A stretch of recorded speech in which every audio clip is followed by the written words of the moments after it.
Bienvenidos a este video informativo creado por los alumnos del Bachillerato de Humanidades y Ciencias Naturales del Complejo Educativo Ricardo Flores Magón, con el propósito principal de promover la importancia de la salud mental. Hoy hablaremos de la depresión y la ansiedad, que son uno de los trastornos más comunes en la adolescencia.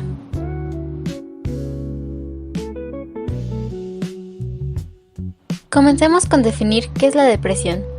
La depresión es una enfermedad mental frecuente que puede convertirse en un problema de salud serio, especialmente cuando es de larga duración o intensidad moderada a grave, afectando la capacidad de la persona para desenvolverse en la vida diaria. La Asociación Americana de Psiquiatría, APA, define la depresión como un trastorno del estado de ánimo que causa una sensación persistente de tristeza y pérdida de interés, interfiriendo con las actividades diarias. Causas y factores desencadenantes de la depresión. La depresión no tiene una única causa, es el resultado de la combinación de factores como los genéticos. Existe evidencia de que la depresión puede ser hereditaria. Estudios indican que si un gemelo idéntico tiene depresión, el otro tiene un 70% de posibilidades de desarrollar la enfermedad en algún momento de su vida. Factores bioquímicos, que son las alteraciones en ciertas sustancias químicas del cerebro que pueden contribuir a los síntomas de la depresión. Factores de personalidad. Personas con baja autoestima, que se abruman fácilmente por el estrés o que suelen ser pesimistas, tienen más posibilidades de sufrir depresión. Factores ambientales.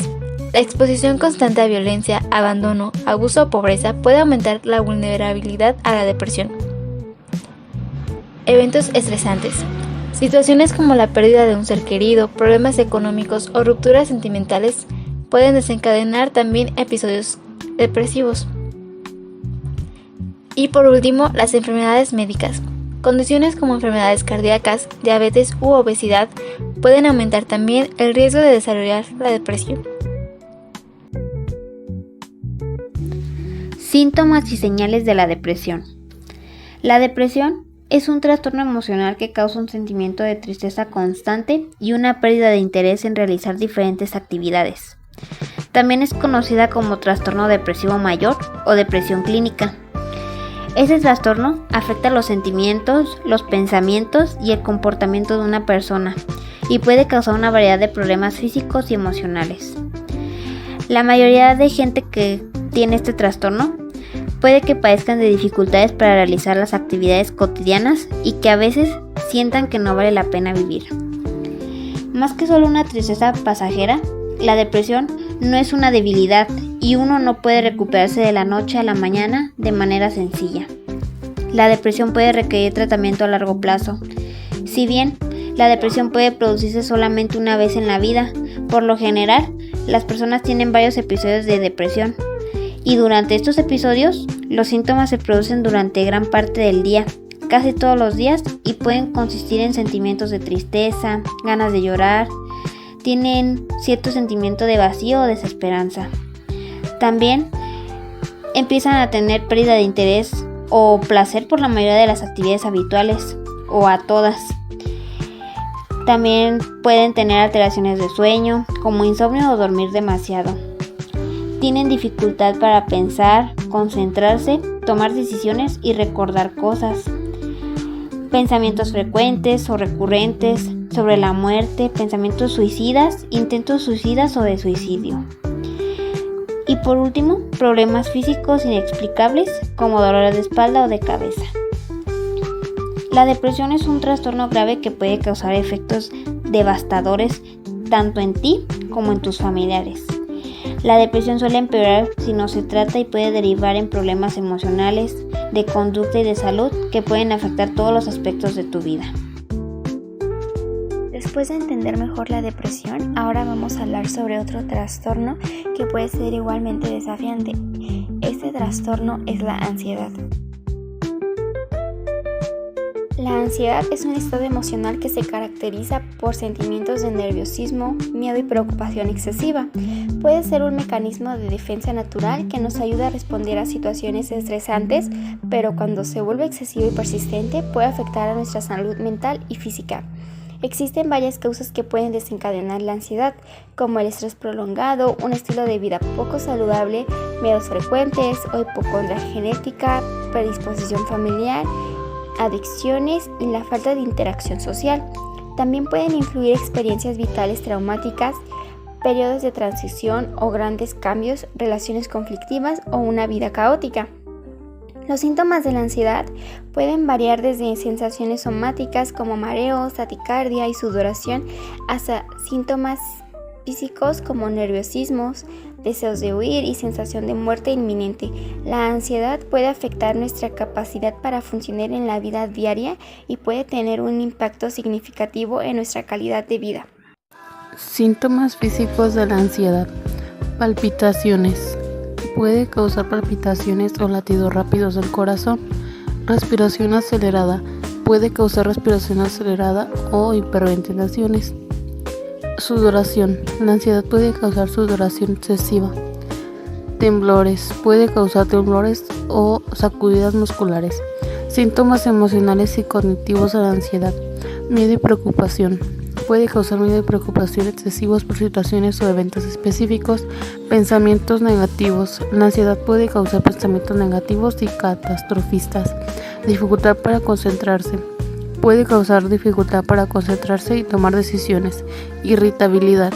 Puede causar irritabilidad y cambios de humor. Impacto en el desarrollo personal. Deterioro cognitivo y académico. La depresión y la ansiedad pueden disminuir la motivación, autoestima y la capacidad de concentración, afectando negativamente el rendimiento académico y el desarrollo de habilidades. Esto puede llevar a una desconexión escolar y el abandono educativo, especialmente en adolescentes, aislamiento y relaciones interpersonales. Las personas con depresión tienden a evitar situaciones sociales, lo que puede llevar al aislamiento y a la pérdida de relaciones significativas, afectando su bienestar emocional y social. Estrategias de prevención. 1. Actividad física regular. La actividad física regular puede ayudar a reducir los síntomas de ansiedad y depresión. 2. Técnicas de relajación. Las técnicas de relajación, como la meditación y el yoga, pueden ayudar a reducir el estrés y ansiedad. 3. Redes de apoyo social. Mantener redes de apoyo social fuertes puede ayudar a prevenir la depresión y la ansiedad. Estrategias de afrontamiento. 1. Terapia cognitivo-conductual. La terapia cognitivo-conductual, TCC, es una estrategia efectiva para tratar la ansiedad y la depresión. 2. Mindfulness. La práctica de mindfulness puede ayudar a reducir los síntomas de ansiedad y depresión. 3. Ejercicio de exposición. El ejercicio de exposición puede ayudar a reducir la ansiedad en personas con trastornos de ansiedad. Para saber más acerca del tema, le preguntaremos a una especialista en psicología clínica de adultos y de niños llamada Michelle Ornelas. Buenas tardes, yo soy la psicóloga Michelle Ornelas. Me dedico especialmente a atención de adultos y jóvenes. Tengo un diplomado en psicología clínica infantil y tengo un diplomado también en psicología forense y jurídica. Ok, muchas gracias. Le haré una serie de preguntas para que me las pueda contestar. Ok. Entonces empezamos con la primera. ¿En algún momento de su vida usted ha padecido alguno de estos trastornos, ansiedad o depresión? Y de ser así, ¿cómo lo trató? Muy bien, en algún momento de mi vida sí padecí ansiedad cuando estaba entre mis 14 y 15 años. Okay. Pues todavía no estaba involucrada en esto de la carrera, pero claro que mi primera opción o la primera instancia donde yo acudí fue con una psicóloga. Estuve ahí en tratamiento durante 3 años hasta que logré los objetivos esperados. Durante la terapia pues también me recomendaron mucho como el ejercicio o una actividad física. Yo en esa ocasión pues me decidí por yoga. Me ayudó bastante tan solo por los ejercicios de respiración, ya que por ejemplo con la ansiedad eso es lo que más nos recomiendan, como esa respiración diafragmática, esa tranquilidad que de repente nos da. Okay. Y pues también cambiando hábitos tanto alimenticios como de sueño, que también estaban afectando un poco en esta inestabilidad que estaba sufriendo en ese tiempo. Ok, muchas gracias. Sí. ¿Dónde es más común estos trastornos? ¿En los jóvenes o en los adultos? Mira, la ansiedad, tanto ansiedad como depresión, pues son propensos a cualquier edad, a cualquier persona. Sin embargo, sí se ha visto estadísticamente que la ansiedad es más común en jóvenes. Esto más que nada por el estrés escolar que de repente tienen, los mismos cambios hormonales, la misma como insuficiencia que a veces hay con uno mismo, la baja autoestima. Y pues ahorita también tenemos algo muy latente que son las redes sociales, como la misma presión que dan las redes sociales. Entonces a veces la ansiedad está más propenso en ellos, sin embargo en adultos también da. Por otro lado, hablando de la depresión, esta sí es no más común, pero sí es más persistente o llega a ser más intensa en los adultos, ya que pues también la presión de un adulto a veces es más grande, ya pasan como por más estrés laboral o ya tienen como enfermedades, pérdidas familiares, pérdidas de algún trabajo, ya tienen más responsabilidades, entonces como estas mismas presiones hacen que la depresión esté como más latente en ellos. O sea, no es como que solo le dé a uno, pero sí llega a ser más persistente o más severo en los adultos. Ok, gracias. ¿A qué nivel o a qué grado se puede llegar a medicar un paciente? ¿Cuánto cuesta el dicho medicamento que se le receta y por cuánto tiempo se toma? Ok, mira, hablando de medicación, normalmente se considera cuando el nivel del paciente o la gravedad del trastorno de ansiedad o depresión puede ser moderado, que es aquí cuando los síntomas no son tan graves, pero sí ya están como interviniendo en la vida del paciente, cuando ya no lo dejan desarrollarse como tal. Aquí todavía la psicoterapia tiene un papel muy importante. Solo si consideran los medicamentos cuando, por ejemplo, el tratamiento ya lleva varias semanas y no hay un cambio, cuando hay recaídas constantes o incluso cuando hay un síntoma somático que ya está como muy persistente y que no deja al paciente, como el insomnio, como algún dolor, como algún ataque de pánico, es cuando se empieza a considerar a nivel moderado. Pero también por otro lado tenemos el nivel grave, que es aquí cuando ya es como un sí o sí la medicación, cuando ya solo la psicoterapia ya no está haciendo como lo suficiente, ¿sí? Aquí es ya cuando, por ejemplo, existen pensamientos intrusivos, cuando hay autolesiones o incluso intentos de suicidio, ahí es cuando ya ahora sí los fármacos tienen un papel importante. Sin embargo, aquí es muy importante aclarar que un psicólogo no te puede recetar ningún medicamento. ¿Sí? Uno como psicólogo clínico lo que hace es evaluar, monitorear y también como trabajar en conjunto con un psiquiatra, que es el que te estaría recetando este fármaco. ¿Sí? Tú solo haces como el seguimiento y la canalización a psiquiatría, más como psicólogo tú no lo recetas. Me preguntabas del costo, ¿verdad? Sí. Pues realmente aquí el costo puede depender mucho tanto del fármaco, la marca, la presentación y del lugar en donde lo quieres conseguir, ya que algunas dosis son más fuertes, algunas presentaciones son más chiquitas, pero sí te puedo decir que son caros estos medicamentos, pueden ir incluso de los 300 a los 1,000 pesos, cuando hablamos de antidepresivos o de ansiolíticos. Muy bien, gracias. Y me hiciste una tercera, ¿verdad? Sí. ¿Cuál era esa tercera? ¿Cuáles son los indicios de la depresión y ansiedad? Me parece que después del costo me preguntaste otra cosa. ¿Por cuánto tiempo se toma? Ok, por tanto tiempo. Sí. Bueno, esto también debe depender mucho como de la gravedad, por ejemplo, del trastorno. Qué tan grave está el paciente, desde cuándo lo padece, o incluso qué tan buena es su adaptación del paciente a ese medicamento. Cuando hablamos, por ejemplo, de una ansiedad o una depresión leve, el medicamento puede estar entre los 6 a los 12 meses. Y esto se puede ir como retirando gradualmente, bajando las dosis hasta que se puede quitar en su totalidad. Pero cuando ya hablamos de un trastorno grave o de como el que hablábamos anteriormente, pues estos sí pueden durar un poco más. A veces la duración mínima es de 2 años. Incluso para casos un poquito más graves, este medicamento ya se tiene por tiempo indefinido, hasta que empieza a haber algún tipo de avance. Pero eso sí, debemos de tomar muy en cuenta que se tiene que retirar gradualmente, de poco en poco. No lo podemos retirar solo de que ya no se lo tomó o ya no lo compró. Ok, sí, muchas gracias. Entonces, ahora sí pasamos a la quinta pregunta. Sí. ¿Cuáles son los indicios de la depresión y de la ansiedad? Indicios. Ok. Pues empezamos con ansiedad. Ok.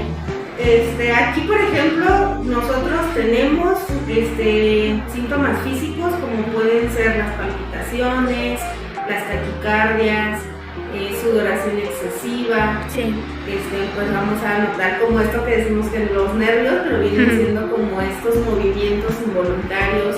Hay mucha presencia como de pensamientos catastróficos, de que algo malo va a pasar, algo no va a resultar bien. Sí. Entonces, esos como los más persistentes o son como van iniciando. Ok. En caso de la depresión, pues más que nada se caracteriza cuando hay una disminución del estado de ánimo, por periodos de tristeza muy amplios, igual pensamientos como muy depresivos o muy tristes, de que nada va a salir bien, de que nada va a mejorar. Como esto es más que nada como los más que se presentan. Ok. ¿De acuerdo?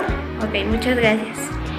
¿Cuándo se le da de alta a un paciente y cuáles son las consecuencias si no se trata?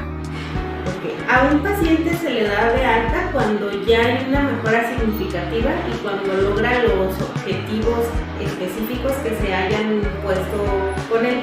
Por ejemplo, hablamos de una disminución significativa de los síntomas cuando ya lleva unos 6 meses, como estable, que ya su estado de ánimo no ha bajado o no hay como tanto cambio. Ahí es cuando nosotros decimos que ya hay una mejora. También cuando el paciente ya empieza como a retomar sus actividades, ya que muchas veces la ansiedad y la depresión hacen que abandonen tanto sus estudios, su trabajo, sus síntomas cuando ya lleva unos 6 meses, como estable, que ya su estado de ánimo no ha bajado o no hay como tanto cambio. Ahí es cuando nosotros decimos que ya hay una mejora. También cuando el paciente ya empieza como a retomar sus actividades, ya que muchas veces la ansiedad y la depresión hacen que abandonen tanto sus estudios, su trabajo, sus relaciones. Cuando el paciente vuelve a retomar esas actividades, vemos que hay un avance o una mejora. Igual cuando ya no depende como tanto del terapeuta como para tomar sus decisiones, cuando ya puede ser independiente. Y también cuando lleva a cabo lo que hacemos aquí en terapia, su vida diaria, cuando no se queda ya solo en el consultorio, sino que ya lo puede aplicar dentro de su vida diaria. Igual cuando ya hay como más regulación en sus emociones, cuando ya logra como tomar decisiones fijas y cuando pues él logra como esa independencia, cuando ya no hay como tanta inestabilidad, es cuando podemos decir que se da de alta al paciente, cuando ya se cubren los objetivos que previamente hacemos cuando él entra a terapia. Y me dijiste qué podría pasar, ¿verdad? Sí. Si no se atiende. Sí, sus consecuencias. Las consecuencias para un paciente que no se trata pueden ser tanto a nivel de salud mental, salud física y también en funcionalidad en su vida diaria. Por ejemplo, cuando no se trata, pues este trastorno se va haciendo más severo, van agraviando todos los síntomas, por lo tanto es más difícil que se puedan tratar y más difícil que pueda salir de ese trastorno. No se dice que no se pueda, pero sí que va a ser más complicado por el tiempo en el que pasó sin atenderse. También pues hay un riesgo de suicidio cuando cualquiera de estos dos trastornos no se toman a tratar. Hay un riesgo de suicidio, ahí puede haber baja autoestima, igual el paciente no va a rendir ni en trabajo, ni en estudio, ni en relaciones sociales, con sus amigos, en su misma familia, pues claramente hay una afectación, porque la ansiedad y depresión no lo dejan desenvolverse como él debería. También puede tener como muchas consecuencias en el estado físico, en el sueño, en la alimentación, puede detonar alguna enfermedad alimenticia. Y pues también tenemos el riesgo de que pueda haber autolesiones, porque eso es a lo que después nos encamina a este tipo de trastornos. Y hablando ya como de consecuencias más graves, pues los puede llevar al suicidio si no se atiende. Muchas gracias, psicóloga Michelle. Estas serían todas las preguntas. y le agradezco su tiempo. No, un placer ayudarte. Sí, muchas gracias. No, al contrario.